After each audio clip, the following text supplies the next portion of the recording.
మరి దీని వెనకాల ఆంతర్యం ఏంటి? నరుని కష్టమును బట్టి ఐశ్వర్యవంతుడు కాదు, యెహోవా ఆశీర్వాదము ఐశ్వర్యం ఇచ్చును. ఈ మాట ఎంతమంది నమ్మగలుగుతారు?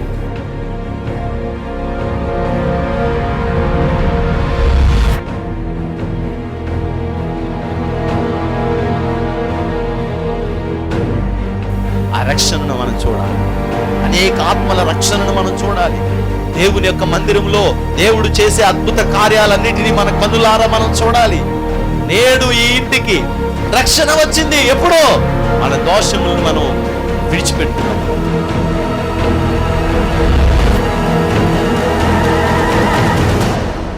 నీ పాపములు శారీరకంగా మరలా చేయకుండా సిద్ధపడి, నువ్వు ఇదిగో నా పాపాన్ని నేను వదిలిపెట్టేశాను, ఇదిగో నేను స్తుతిస్తున్నాను, నేను తప్పు చేశాను ప్రభా అని నువ్వు ఎప్పుడైతే వదిలేసి దేవుని దగ్గర ప్రార్థన చేయడం మొదలుపెడతావో, పరిశుద్ధాత్మ అగ్ని వచ్చి నిన్ను తాకి శుద్ధి చేసి ఈ పాపములో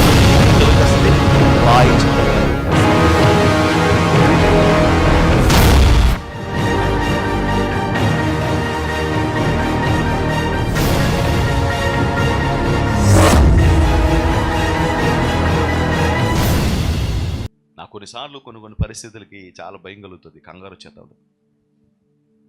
ఈ మధ్యకాలంలో అలాంటి సందర్భం చూసాం. చాలా కంగారు, కలవరం. ఇవన్నీ ఎలా సరిపెట్టాలి, ఇవన్నీ ఎలాగా దీన్ని డీల్ చేయాలి, దీని అన్నింటిలో ఎలాగా, చాలా అంటే చాలా కంగారు. ఆ రోజు మంగళవారం ప్రార్థన కూడా చాలాసేపు అలాగే ఇంటికాడ అలాగే కలవరపడుతున్నాను.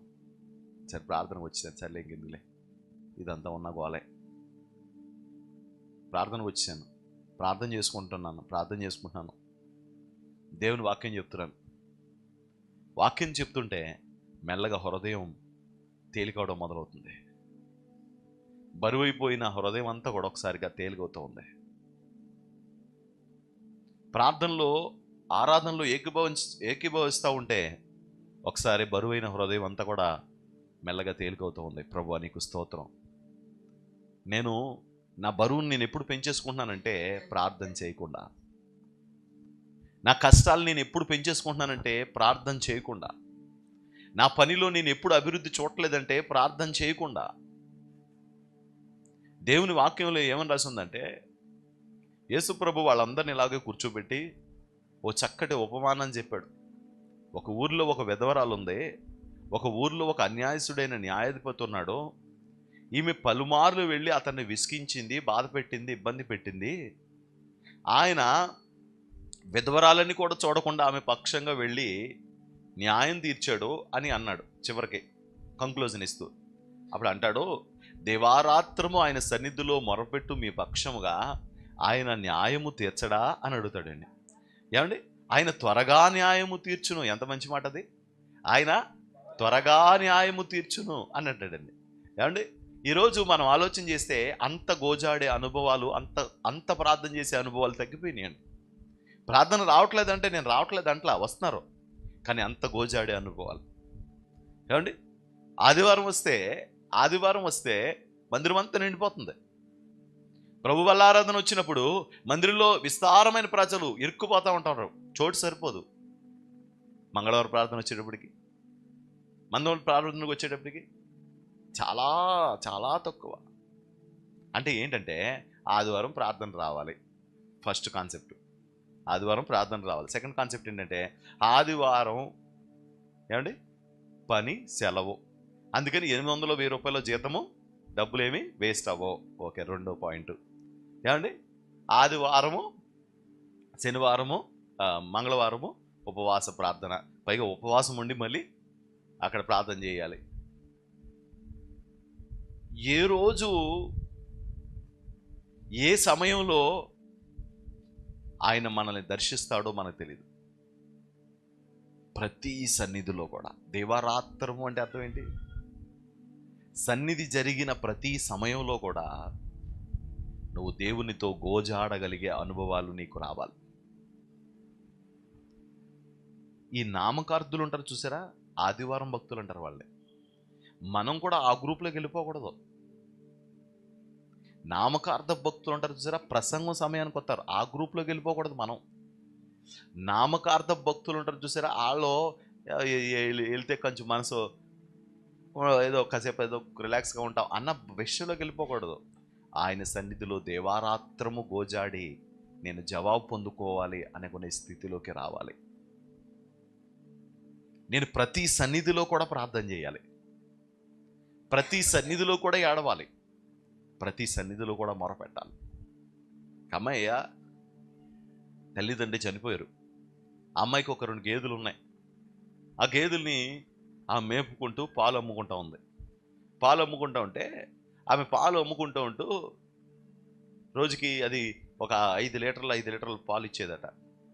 10 లీటర్ల పాలు తీసుకొని, ఆ రోజుల్లో కొండలు కదా, ఆ కొండలో పోసుకొని ఆ కొండను పట్టుకొని నెత్తి మీద పెట్టుకొని వెళ్తా ఉంది నడుచుకుంటా. వెళ్తా వెళ్తా వెళ్తా ఆమె అనుకుంటుంది, నేను ఈ రోజు నుంచి ఓ పని చేయాలనుకుంటున్నాను. రోజుకి అదే ఒక లీటర్ 30 రూపాయలు, 10 లీటర్లు కాబట్టి 300 రూపాయలు వస్తాయి. నేను నెల రోజుల పాటు ఈ డబ్బుల్ని ఏమి చేయకుండా ఒక దగ్గర అట్టే పెడితే, దాచి పెడితే నెలకే ఒక 9,000 దాకా వస్తాయి. 9,000 దాకా వస్తాయి. 2 నెలల పాటు కొంచెం జాగ్రత్తగా ఉంటే కనుక ఇంకో గేదె కొనుక్కోవచ్చు అని ఆలోచన వచ్చిందంట ఆవిడకి. గేదె కొనుక్కోవచ్చు అని ఆలోచన వచ్చిందంట. అలాగా ఇంకా పరధ్యానంలోకి వెళ్ళిపోతుంది ఆవిడ. ఇప్పుడు 2 నెలలు ఆగింది అనుకోండి, ఏమవుతుంది? ఇంకొక గేదె కొనుక్కోవచ్చు మాట. ఆ రోజుల్లో ఆ రేటుకి వచ్చేది మాట గేదె, ఆ కథ చదివే రోజుల్లో. సరే అలా నడుచుకుంటా వెళ్తుంది. ఇంకా అప్పుడు అమ్మాయికి ఏమనిపించిందంటే, 3 గేదెలు వచ్చినాయి అనుకోండి, ఇప్పుడు ఎన్ని పాలు వస్తాయి? 15 లీటర్ల పాలు వస్తాయి. అంటే 450 రూపాయలు రోజుకి ఆమెకు వస్తాయి. అంటే నెలకి ఇంచుమించు 13,000 రూపాయలు చిల్లర వస్తాయి. ఇప్పుడు 13,000 చిల్లర వచ్చేస్తాయి. అమ్మయ్యా, అప్పుడు ఇంకొక నెల ఆగేటప్పటికి ఇంకొక గేదె కొనుక్కోవడానికి అవకాశం ఉంది. ఇలాగ ఒక 4-5 నెలలు ఒక 5-6 నెలలు గడిచేటప్పటికి ఇంచుమించు 4-5 గేదెలు కొనుక్కోవచ్చు. జాగ్రత్తగా అమ్మాయి జాగ్రత్తగా ఈ రూపులో ఎవరైనా కొంచెం అన్నం ఇస్తే అన్నం తిని, ఎవరైనా కొంచెం చారిస్తే ఆ చారేసుకుని తిని, ఎవరైనా కొంచెం గంజిస్తే ఆ గంజిలో కొంచెం ఉప్పు వేసుకుని తాగేసి ఈ గేదెలను అంతం ఉత్పత్తి చేయాలి, అభివృద్ధి చేయాలని చెప్పి అంటుంది. అలాగే వెళ్తూ ఉంటే ఎలాగోలాగా ఏం కాదు, పెద్దగా ఏం కాదు, ఒక 10 గేదెలన్నా మన దగ్గర ఉండాలి. ఈమె దగ్గర ఎన్ని గేదెలు ఉన్నాయి? 2 గేదెలు ఉన్నాయి. 10 గేదెలైనా మనకే ఉండాలి. అంటే రోజుకి ఇంచుమించు 50 లీటర్ల పాలు రోజు వచ్చేస్తాయి. 50 లీటర్ల పాలు అమ్మితే రోజుకి ఎంత? 1,500 వచ్చేస్తాయి. నెలకి 45,000 వచ్చేస్తాయి. ఆ 45,000తో నేను ఇక అక్కడే కూర్చొని ఒక 2 మనుషులను పెట్టుకొని పాలు అమ్మడానికి పంపిస్తాను. వచ్చే లాభాలతో నెక్లెస్ చేయించుకుంటాను, గొలుసు చేయించుకుంటాను, హారం చేయించుకుంటాను. ఆ తర్వాత నేను చక్కగా ఒక ఇల్లు కూడా కట్టుకుంటాను. ఆ తర్వాత నా కోసం ఒక అందమైన అబ్బాయి వివాహం చేసుకుంటూ వస్తాడు. ఇదంతా జరుగుతుంది, అద్భుతంగా జరుగుతుంది అనుకోండి. ఇలాగ ఎవడో సైకిల్ వేసుకుని వచ్చి తపాల్మని ఆ పిల్లని గుద్దేహాడంట. పరధ్యానంలో ఉంది కదా, అటు ఇటు నడిచేసింది, మొత్తం పాలు ఉన్నాయి. రేపటి సంగతి తర్వాత ఈ రోజు ఉన్న పాలన్నీ వలిగిపోయింది. ఇలాగా 365 రోజులు కళ్ళకంటారండి చాలామంది. మామూలుగా ఉండదు, బేబత్సం ఇంకా మామూలుగా ఉండదు. మనమా ఈ ఏరియా, నేను మామూలుగా చిన్న ఇల్లు అని కొనలేదండి. మీరు కూడా ఇలాంటి ఇల్లు ఇలాంటి చిన్న ఇల్లు గిన్నెలు కొట్టను. నేను కొంటే కనుక నాకు మొన్న ఒక అతను అంటున్నాడు నాతో కదా, నేను ఏరియా అప్పట్లో నాకు వచ్చిందండి ఈ ఏరియాలో, కానీ అప్పట్లో ఆ ఏరియాలో మాకు ఉండడం ఇష్టం లేక నేను ఆ ఏరియాలో కొనుక్కోలేదు. ఏంటి వెంకటరామ థియేటర్ దగ్గర కొంటాం ఏంటి? బొమ్మ తీసుకరి వెంకటరామ థియేటర్ అమ్మేస్తారంటున్నారండి, కొంటారని మీరు ఏమన్నా? ఏమండి ఇంకా అండమే జీవితాంతం, బతుకంతా ఇలాగ అండమే. ఎవడన్నా బండి కొనుక్కున్నాడు, బాగుందన్న బండి, చాలా చక్కగా ఉంది అంటాడు. ఏంటంటే ఫైనాన్స్ మీద కొనడం ఇష్టం లేకే కొనలేదు. నువ్వు ఎప్పుడు కొనవు, దరిద్రుడు నువ్వు. ఈడు ప్రతి ఓడికి ఇదే చెప్తా ఉంటాడు, నేను అలా చేయడం ఇష్టం లేక. నువ్వు చెయ్యవు. టీ కొట్ట ఏంటి? దరిద్రం కూడా అది. అలాంటి టీ కొట్లు పెట్టం నీకు అండి. సచివాలయంలో టీ సచివాలయం కాదు, ఆ సచివాలయంలో అండి నెలకు ఒక 70-80 వేల రూపాయలు ఇచ్చే ఉద్యోగం నీకు ఇస్తారా ఏంటి? మన జీవితం, మన బ్రతుకు ఎప్పుడు ఇలాగా ఆలోచించడం. ఎవరినో చూసి అసహ్యపడడం, ఎవడో పని చేస్తుంటే అసహ్యపడడం, ఎవరినో చూసి ఈర్ష్యపడడం, ఎవరినో చూసి ఆడికంటే నేను సూపరో, ఆడికంటే నేను గొప్పోడి ప్రయత్నాలు మాత్రం ఏం చేయదు. ఆమె కూడా అంతే.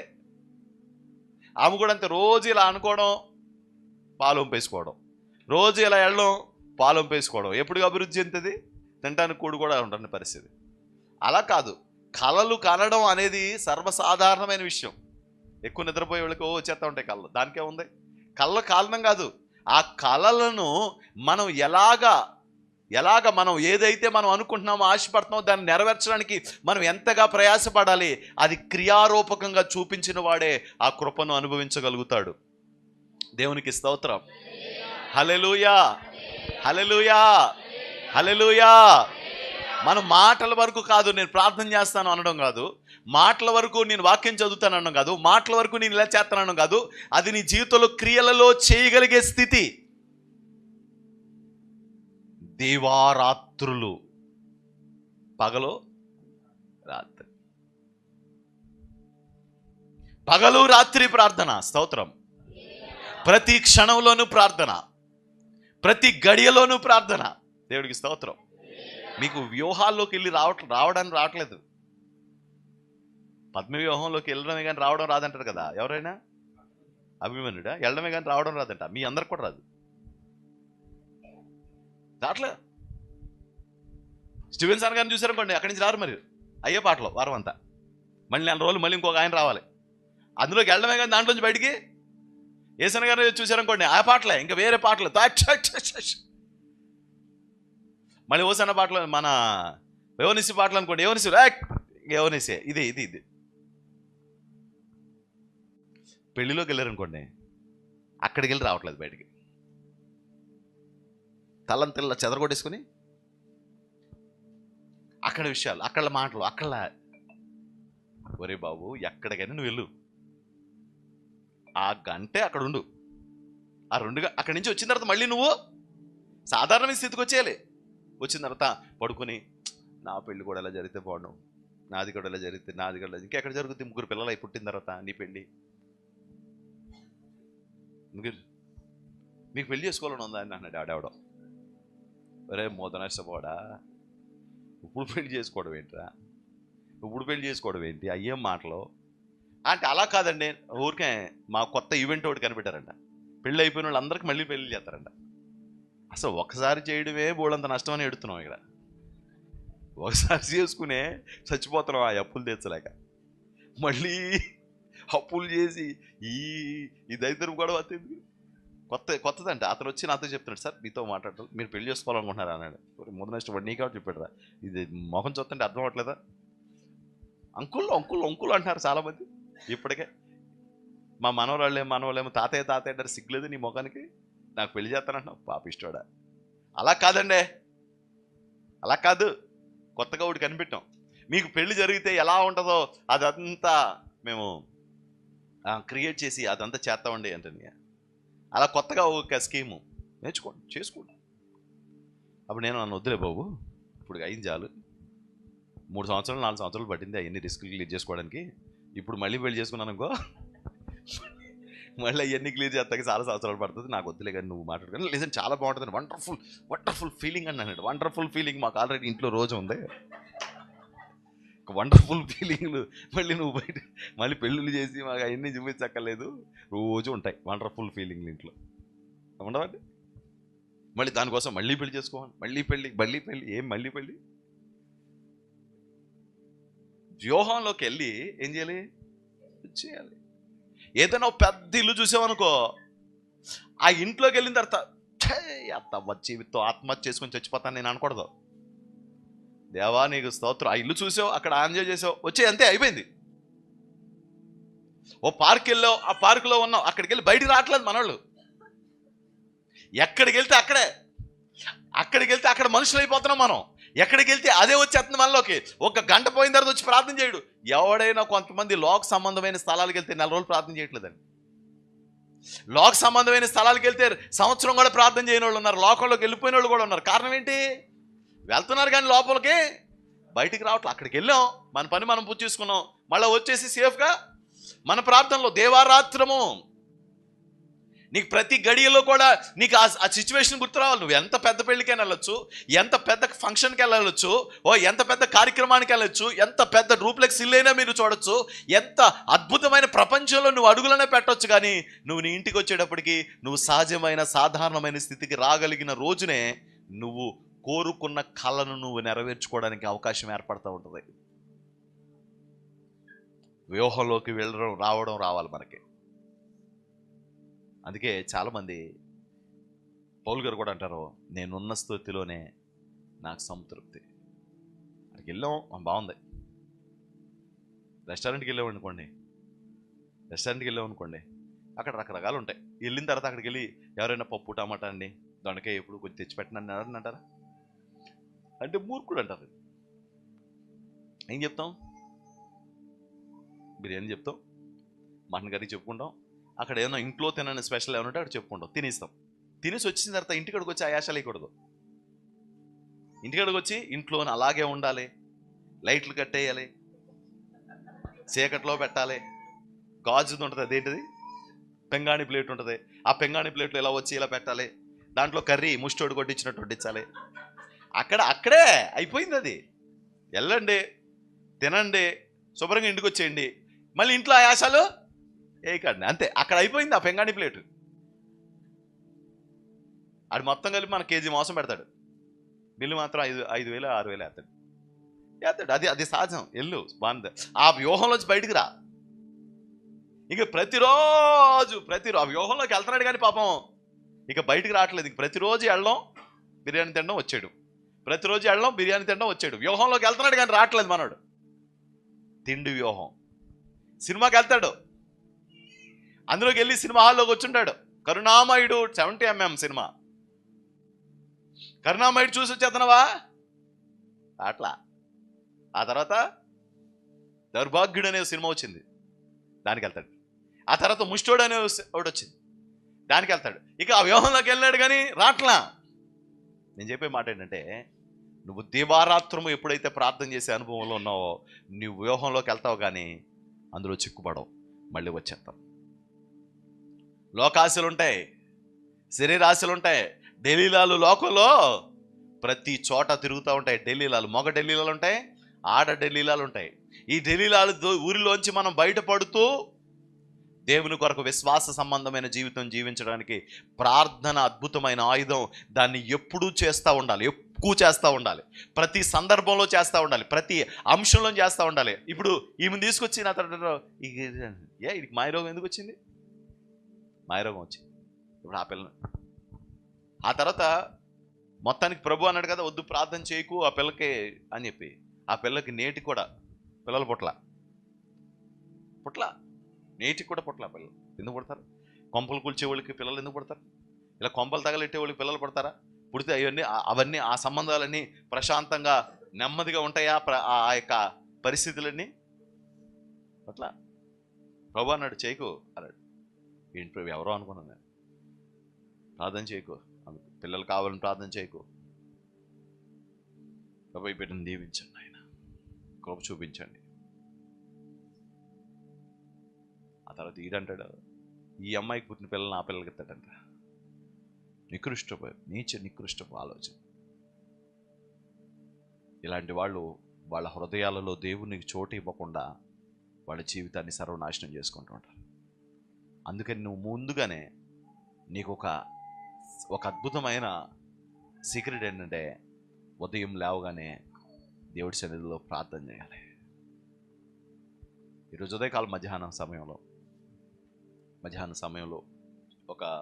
ఒక సహోదరులు ఫోన్ చేసి అన్న ఈరోజు వాక్యం చెప్పారు కదా, ఆ చివరి మాటల్లో దేవుడు మనలో ఉన్నాడో, దేవుడు సన్నిధి మనలో ఉంది, దేవుని ప్రత్యక్షపు గుడారంలో ఉన్న ఆ వస్తువులన్నీ మన లోపలే ఉన్నాయి అని చెప్పిన మాట చాలా బాగా నచ్చింది అన్నయ్య. నాకు చాలా బాగా నచ్చింది. నచ్చడమే కాదు, చాలా భయం కలిగింది నాకు ఆ మాట విన్న తర్వాత. ఒకప్పుడు మందసం ఉన్న గదిలోకి నేను వెళ్ళాలంటే ఎంత ఆలోచించేవాడినో, ఈరోజు ఆ మందసమే నాలో ఉంది అని తెలిసిన తర్వాత నా హృదయంలో ఎంతో భయం కలిగిందండి. మందసం నాలో ఉంది అనే భయం నాలో కలిగింది. బలిపీఠం నాలో ఉంది అనే భయం కలిగింది. గంగాళం నాలో ఉందనే భయం కలిగింది. కరుణాపీఠం నాలో ఉందని భయం కలిగింది. నాలో దేవుడు ఉన్నాడనే భయం నన్ను ఎల్లప్పుడూ ప్రార్థన చేసేటట్టు చేస్తుంది. త్రాగుబోతులను చూసి యామారుతున్నావా? తిరుగుబోతులను చూసి యామారిపోతున్నావా? లోకంలో విచ్చలవిడితనంలో ఉన్న బ్రతుకులు కలిగిన వాళ్ళను చూసి, అబ్బా వీళ్ళ జీవితం ఇంత అందంగా ఉంది, ఇంత సంతోషంగా ఉంది, నా బతుకేంటి ఇలా అయిపోయింది అనే స్థితి ఆలోచిస్తున్నావా? అంటే నువ్వు వ్యూహంలోకి వెళ్తున్నావు కానీ దాంట్లోంచి బయటకు రాలేకపోతున్నావు. నీకంటూ ఒక ఆనందం ఉంది, అది యేసయ్యలో ఉంది. నీకంటూ ఒక పరవశం ఉంది, అది యేసయ్యలో నీకు దొరుకుతుంది. నీకంటూ ఒక ప్రత్యేకమైన జీవితం ఉంది, అది యేసయ్య నీకు అనుగ్రహించిన గొప్ప జీవితం. అది పవిత్రమైన జీవితం, అది నిష్కలంకమైన జీవితం. నలుగురు నీకు చూసి నమస్కరించే అంత పవిత్రమైన జీవితం, అందరూ నిన్ను చూసి గౌరవించే అంత శ్రేష్టమైన జీవితాన్ని పరిశుద్ధ దేవుడు నీకు అనుగ్రహించాడు. దేవునికి మహిమ కలుగును గాక. హల్లెలూయా.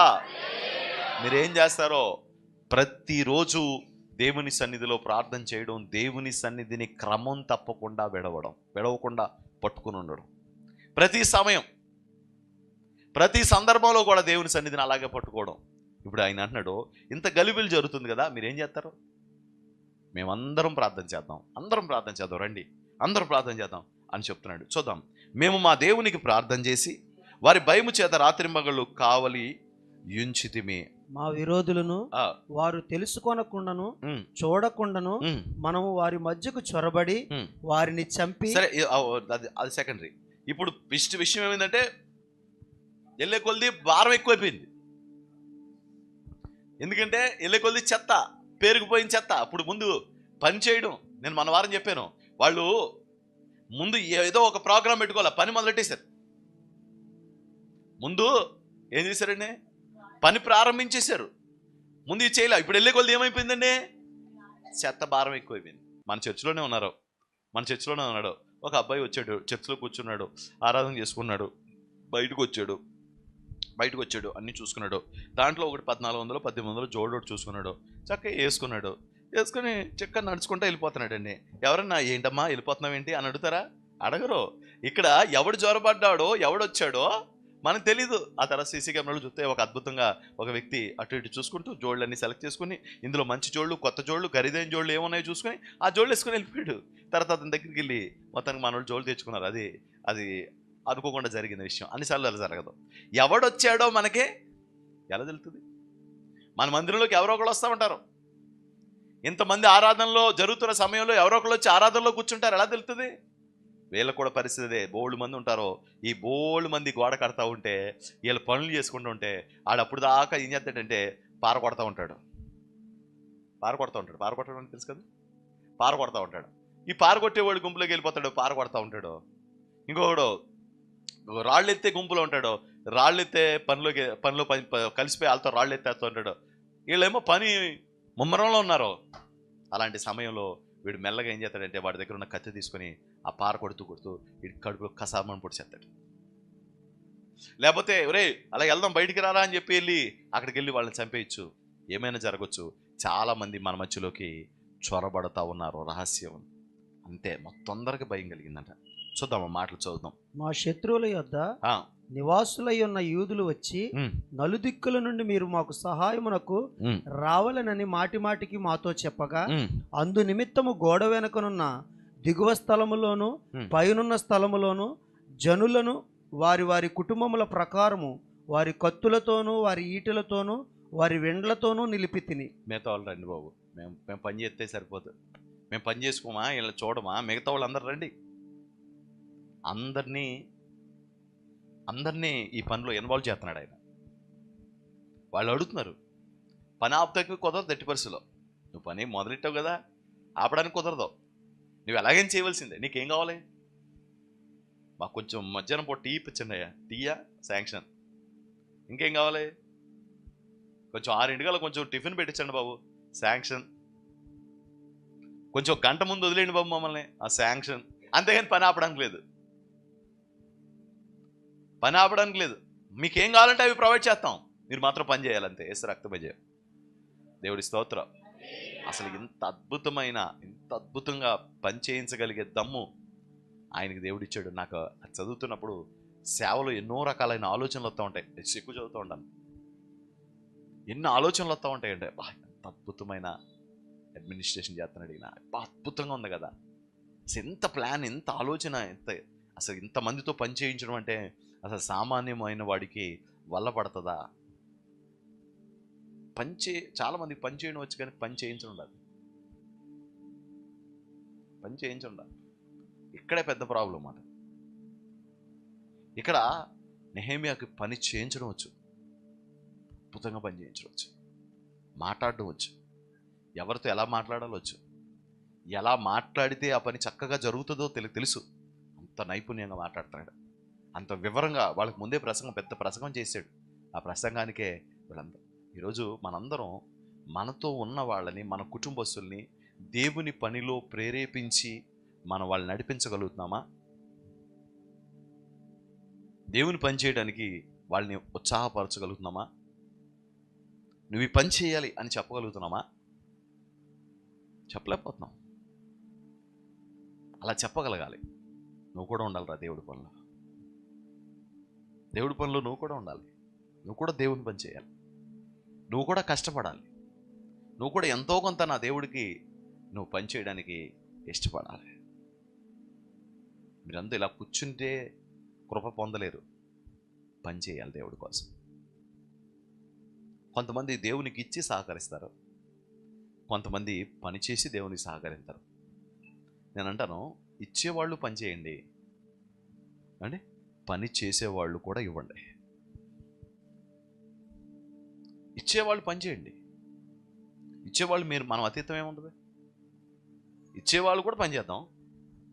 పని చేసాం కాబట్టి ఇవ్వక్కర్లేదు అనుకోవడం మానేసి పని చేసిన దేవుని కోసం ఇద్దాం. దేవుడికి స్తోత్రం, దేవుడికి మహిమ కలుగును గాక.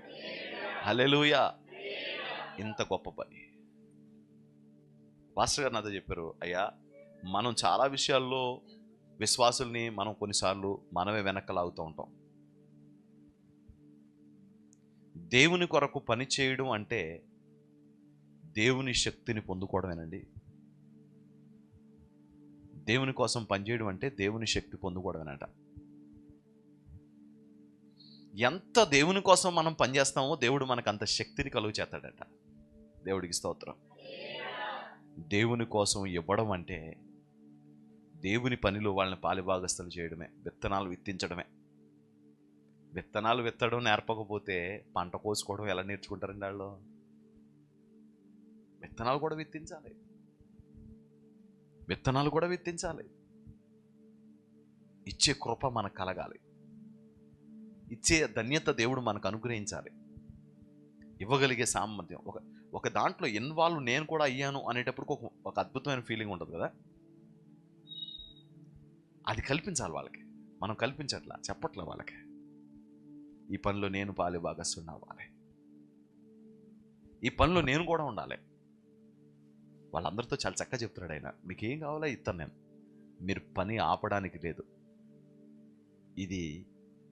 ఇది మనందరికీ వచ్చే తరాలన్నిటికీ క్షేమం కలుగు చేస్తుంది.